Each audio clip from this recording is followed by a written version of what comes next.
It Starts with a Cough by Whispering into Silence.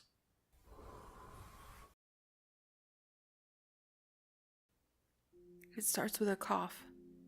That was what he said, I think. What? I asked, wondering if I heard him correctly. The signal to the video chat was cutting in and out, often freezing and searching for connection. The audio wasn't much better. It's a cough, I heard him say, but the video had frozen on a broken brick wall, covered in some kind of slimy-looking filth. Books, bent in unnatural ways, lay upon the wooden floor, along with what might have once been newspapers and magazines. Warped wood was scattered in the mess.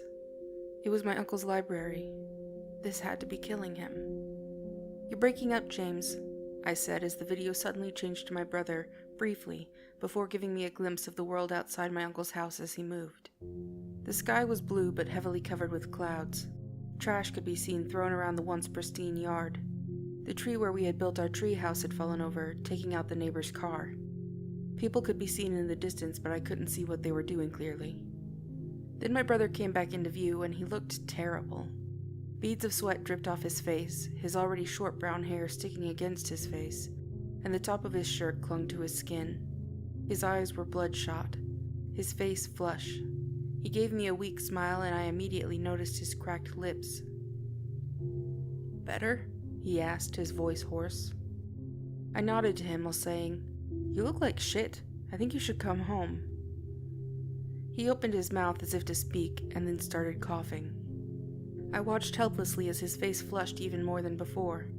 Then all I could see was the sky once more. Despite that, I could still hear him. He sounded like he was gagging rather than coughing, followed by a wheezing sound.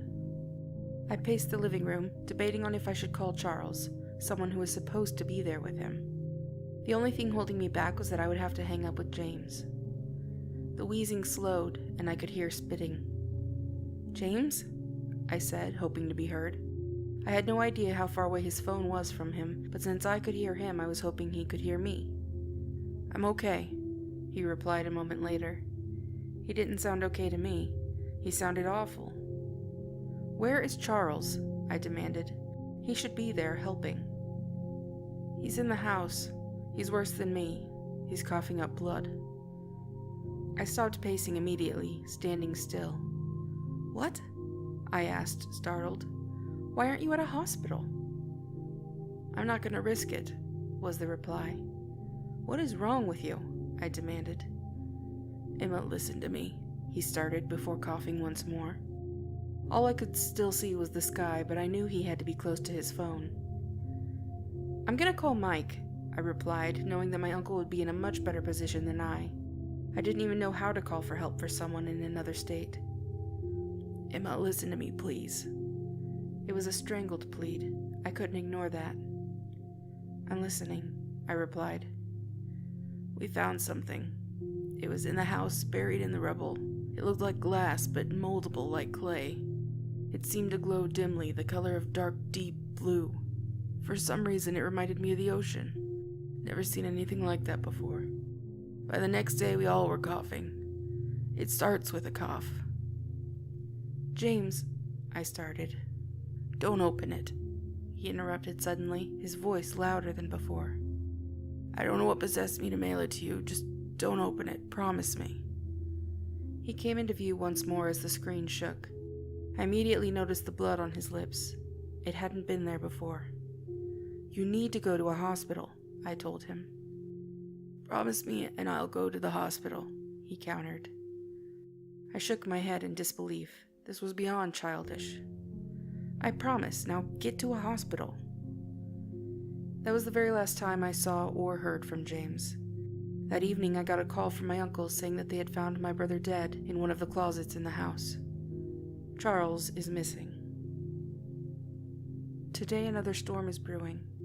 The sky is dark and angry, the wind whistling through the trees. The thunder shook the house a few times and knocked out the electricity. The generator is loud, but the storm outside is louder.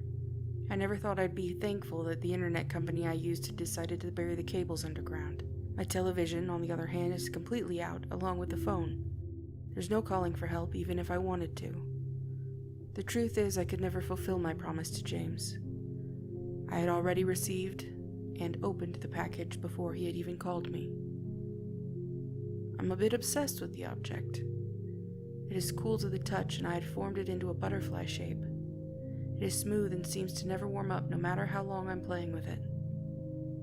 The last time I caught the sight of myself in a mirror, I found myself looking about the same as James that day. There's no doubt in my mind that I'm worse now. The thought of seeing myself is so unbearable that I've covered all the mirrors in my house. I should probably go to the hospital, but I just don't want to.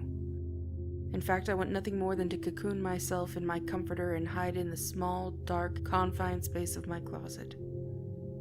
I know I'm thinking irrationally, but I just don't care. There's just one last thing I have to do. With one final caress, I placed the object into a plastic bag before placing it in a large envelope. It was one of those prepaid flat-rate envelopes that I bought just for this purpose yesterday. I already scheduled the pickup. Of course, I could have just given it to one of my nieces yesterday. I had wanted to, badly. Somehow I managed to hold on to it, though. I highly doubt I would have the same willpower today. I need to get rid of it. The urge, something I've never felt before, and know I will never again. In a little bit, once I finish up with my letters to friends and family, along with this personal account, I intend to put the envelope in the box outside for pickup, and then go to the small, welcoming, dark spot I had cleared out of my closet. Although now that I'm thinking about it, I should also put in a warning as well.